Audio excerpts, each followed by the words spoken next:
তোলা সিন্ডিকেট বন্ধে কড়া শুভেন্দু অধিকারী, চালু হলো নতুন 4টি হেল্পলাইন। তৃণমূল সরকারের আমলে কাটমানি, তোলাবাজি, অবৈধ টোল আদায়, সিন্ডিকেট রাজ মাত্রা ছাড়া দিয়ে উঠেছিল বলে অভিযোগ। রাজ্যে ক্ষমতায় আসার পর থেকেই এই নিয়ে সোচ্চার হয়েছেন মুখ্যমন্ত্রী শুভেন্দু অধিকারী। তার সরকার এই সব অবৈধ কাজকর্ম বন্ধ করতে বদ্ধপরিকর বলে বারবার জানিয়ে এসেছিলেন। সেই লক্ষ্যে এবার গুরুত্বপূর্ণ পদক্ষেপ করল নবান্ন। 4টি টোল ফ্রি হেল্পলাইন নম্বর চালু করা হলো।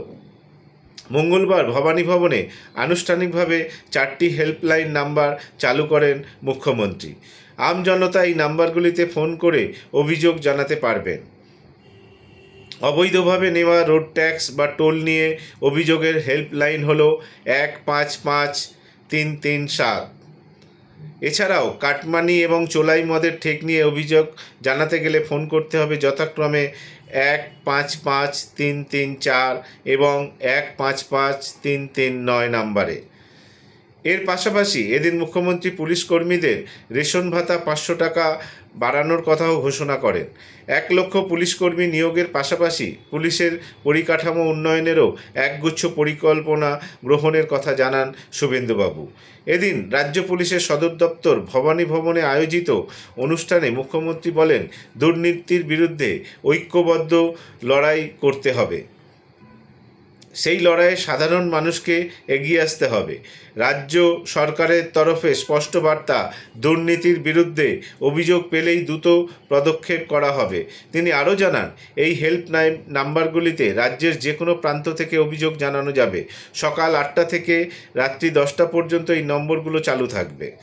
তবে এর অপব্যবহার যাতে না হয় সে বিষয়ে সতর্ক থাকতে হবে বলে জানিয়েছেন মুখ্যমন্ত্রী। অভিযোগের নাম করে কেউ ভুল তথ্য দিলে আইনি পদক্ষেপ নেওয়া হবে সেই ব্যক্তির বিরুদ্ধেও।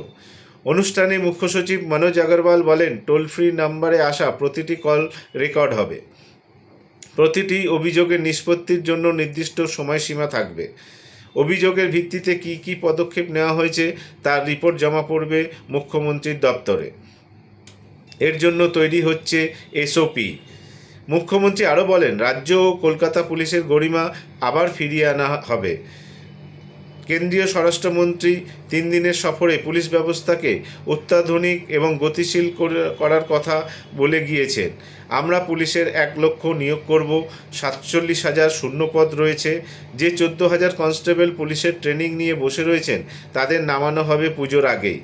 সেই সঙ্গে তিনি ঘোষণা করেছেন, পুলিশ কর্মীদের রেশন ভাতা 1,500 থেকে 2,000 টাকা করার অনুমোদন দিয়েছে নবান্ন। অক্টোবর থেকেই এই বাড়তি ভাতা পাবেন তারা। ওই সময় থেকেই মিলবে বকেয়া ডিএর 20% অতিরিক্ত। রাজ্য পুলিশের 200 থানাকে অত্যাধুনিক সুবিধাযুক্ত করে গড়ে তোলার পাশাপাশি পুলিশের আধুনিকরণের ও উন্নতি প্রযুক্তি ব্যবহার বাড়ানো হবে। এবার 15ই আগস্টের কুচকাওয়াজে কলেজ পড়ুয়াদের অংশগ্রহণ থাকলেও স্কুল ছাত্রছাত্রীদের বাদ রাখা হবে বলে জানিয়েছেন মুখ্যমন্ত্রী।